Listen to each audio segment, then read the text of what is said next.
guys? It's Aaron from Aaron Anderson Photography. On today's episode of Behind the Image, we're going to take an in-depth look from our moto-inspired photo shoot with makeup artist and writer Marlene Jimenez. Alrighty, so as usual, before we hop into Photoshop and I walk you guys through some diagrams, I want to talk you through the tools that we're using on location. This shoot had quite a bit of elements to it, and so I want to kind of break it down step by step as to everything we had with us. For starters, we had the ELB 400, which you guys will see me using quite a bit. I use it a lot because of its portability, and in this case we had it outside and we were moving it around a garage and we didn't really have power access, so it was really nice to have this guy around.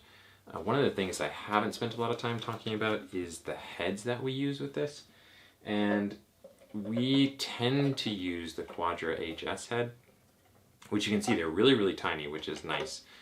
We just use them on a recent skateboarding shoot, which hopefully you guys saw. But the other thing that I usually put on here is these little reflectors that they come with. It does protect the head really well, which I like, but it also allows you to kind of like tape gels and put different things on them. They also come with these little kind of diffusers, and I usually leave those on to protect the head, but also it kind of just softens up the light a little bit and protects the gel if you're putting it right onto the head. So that's that. The other heads that we had on set were the D-Lite RX4. And you've heard me say this before, the reason why I tend to pair these two together is because the D-Lite is HS compatible, so if you crank up your shutter speed to 2,000th of a second and you're firing away, the D-Lite's going to keep going and sync up with the HS heads on the ELB 400. So kind of a nice pair, a nice duo. The next thing I want to tell you guys about, and unfortunately I left it at the studio, was a smoke machine. We did have, it's a little like Chavette DJ something smoke machine, and they're really inexpensive on Amazon, but they're really effective. Now, I do tend to like hazers better than smoke machines because it's just a little more even and kind of gives it a little cooler vibe. But, you know, beggars can't be choosers. In this case, we had what we had, and we started the smoke machine pretty much as soon as we got on location so that it would start to fill the garage that we were in with smoke. But that being said, for I think it was 30 bucks, man, it's a great little smoke machine, creates some really cool special effects, really cool kind of cinematic, moody vibes.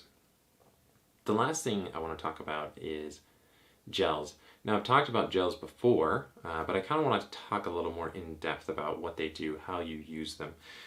On this particular shoot, we were using a lot of like a kind of purpley color and then a lot of CTO, or color temperature orange. And again, I'll put the link up, but I got these gels on Amazon. I think they were $12 or something like that. And really the way you're using gels is just to kind of create a different mood. So if you see, if I take this guy and I put this up over the light on my left, it creates this really kind of cool blue feel on this side, and this side starts to feel a little bit warmer. So immediately it changes the look and the feel of the image that you're creating.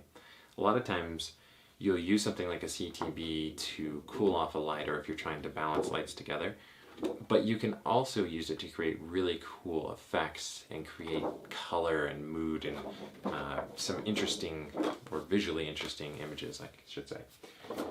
A CTO is going to be pretty common. Color temperature orange is what that stands for.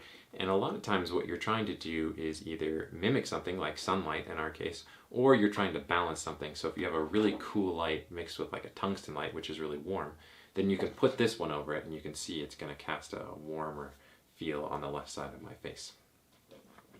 Then you have kind of special effects. I mean, this one's actually, I think, considered like a minus green, but you can use the pink stuff, or in our case, we use purple. It's not a realistic color, but it's something that you can kind of use to create either a look or a feel or drama or whatever it is that you want to do.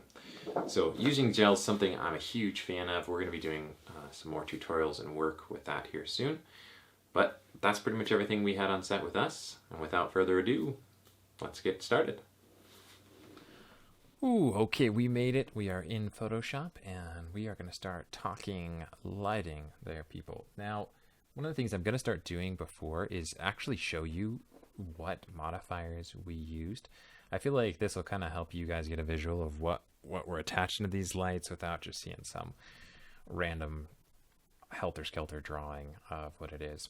So we're using a 53-inch octabox, and if you've been following me for any amount of time, you know this is one of my faves. It's kind of a go-to for me. I use it for a lot of portraits. I think the lighting is just fantastic, but it has more uses than just portrait lighting. Then we're also using a 39-inch deep octabox. This one will give you a little more drama, and you'll see that in the image we use it in. And then one of the kind of unsung heroes of the modifier world, in my opinion, is these little 7-inch reflectors. A lot of times they come with a set, or you can buy like a grid set, and you can do some awesome stuff with them, especially when you throw a grid on there. But I digress. We're going to move on and start looking at some lighting. Now, the first image that we're going to see is this one right here. And I was really going for something moody with that sunsetty vibe where she's thinking about all the radical motorcycles that she's going to build. So let's talk lighting setup on this one. It's really pretty simple. Outside the window, and we're actually lucky enough to have the sun set right before our shoot, and so I saw what the light was looking like. So we just put two ELB 400s, two heads on an ELB 400 outside, and we had the CTO, or those color temperature orange gels that we talked about on them. And that's, again, to give it that warm sun going down, kind of golden hour look. And that provided these great kind of big beams coming in through the window. Now, this is something to think about. When you see these images where you see these great beams and it looks so cool, you have to have something in the air to be able to see the directionality of that light. And that's where that smoke machine came in that I was talking about. Without that, and that's where you'll see in a lot of movies, without something in the air of haze or smoke, you can't see these great rays of light coming through. So if you're into that look, which I really am, go grab a smoke machine and start playing around with shooting some beams through. The second light, or I should say the third light that we had set up was the D-light with a 53-inch octa on it. And the reason why I used the octabox in this scenario is because I wanted it to kind of just flood the room with just a little bit of color, especially in the shadows. And if we swing back to that image really quick, you can see even like on the front of here, on the bike itself, and just a little bit where these shadows are. You've got these great little colored highlights, and maybe it's a neon light from the shop. I don't know.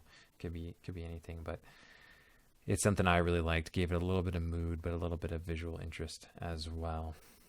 So let's head back. That was pretty much it. I mean, it was a pretty tight space. We had this motorcycle here. Sorry, I didn't have a top end diagram of a motorcycle, so I just wrote that. But really, you've got two lights outside, one light inside, and direct your model to kind of find that light with her face. And that's going to be really important when you're using lights that are so directional. So that's that one. Let's move on to the next. Next up is this image right here. And another one of my faves. This is kind of the reason why we went to shoot to begin with, was this kind of portrait right here. And I love the way it turned out. A lot of work getting things moved around in there, but really turned out cool in my opinion. And let's talk lighting here. Now with this one, this is a pretty simple, we were trying to keep things pretty simple. We were in a small space, as you can probably tell, and did not have a lot of room to set up gigantic modifiers and do all kinds of crazy things. And that's where that deep octa is going to come in, the 39-inch deep octabox that we talked about at the beginning. Now I had this thing jammed up against the wall. In this diagram it's going through the wall, but obviously it stopped right there. But that was just providing that nice light on her face. It was up high, kind of a top side light, as side as I could get it, crammed into the wall. And then we had back here, and that had a purple gel on it. We wanted, again, that kind of moody color. And then back here we had the D-light with a CTO and that 7-inch reflector. Again, you don't have to do a lot of crazy modifiers to get cool light. In this case, because there was so much smoke in the room, you really can think that is a modifier in and of itself. That smoke is really diffusing the light, and it's making it spread out, and you're able to see it a whole lot better. So by moving this just out of the frame and shooting this light kind of more or less into all the smoke that's just kind of like sitting around in here, you can do some really cool stuff. And that's that's it. That's a pretty simple, straightforward. I was literally crammed in underneath of my Octobox, standing next to the pole. I think I had one arm around the light stand, and so I could hold my camera steady and then pointing it back this way to get that angle. And then we angled that motorcycle in, brought it in, turned it a little bit at an angle so you could see. One of the things to think about, and I'm still, having circles in your image, you got to be really careful. So making sure of where the visual interest goes.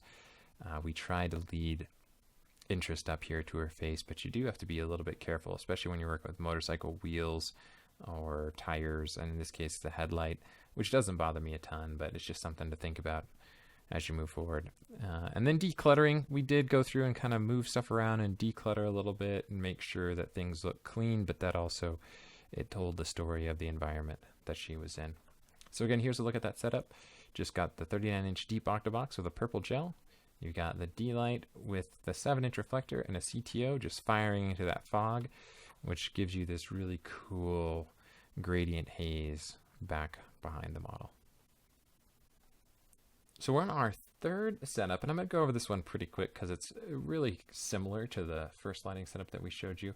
But I wanted to talk to you about feathering light just a little bit and the way that we kind of accomplish the lighting on the face here. So let's hop into our lighting setup. On the outside, you've seen this before. We literally took the setup from the beginning and moved it around to the back side of the building and put it up high and pointed it down right behind the model. When we first started, I thought that maybe we could use a reflector to bounce some of the light back in, but it just was not, the directionality of it was not what I wanted, and it was too soft and kind of getting muddy.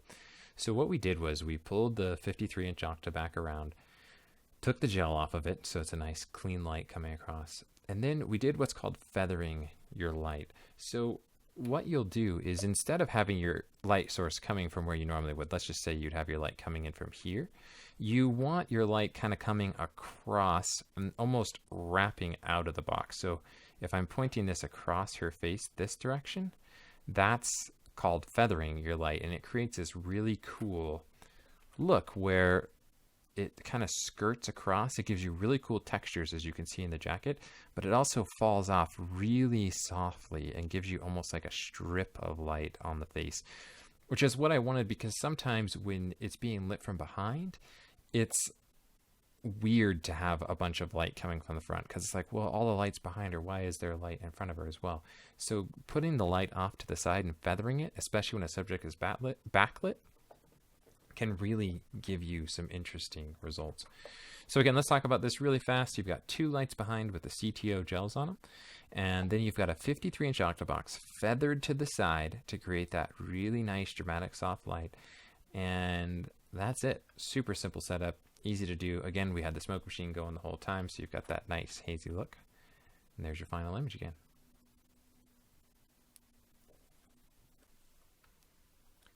Well, guys, that is going to do it for this episode. Huge thank you to Marlene for modeling, coming out and working with us. It was a lot of fun, a little bit chilly in there, so she was a real trooper. Huge thanks to Jesse for letting us use his awesome garage. Guys, we have a lot more episodes coming. I'm working on tutorials in the studio in Photoshop and some really awesome shoots coming up as well. So make sure you check us out on Instagram. If you haven't already, we do a lot of behind the scenes on there, both in the story and in the actual feed itself. So give that a look. It's at Aaron Anderson Photo. But I'm going to sign off, and until next time, be awesome.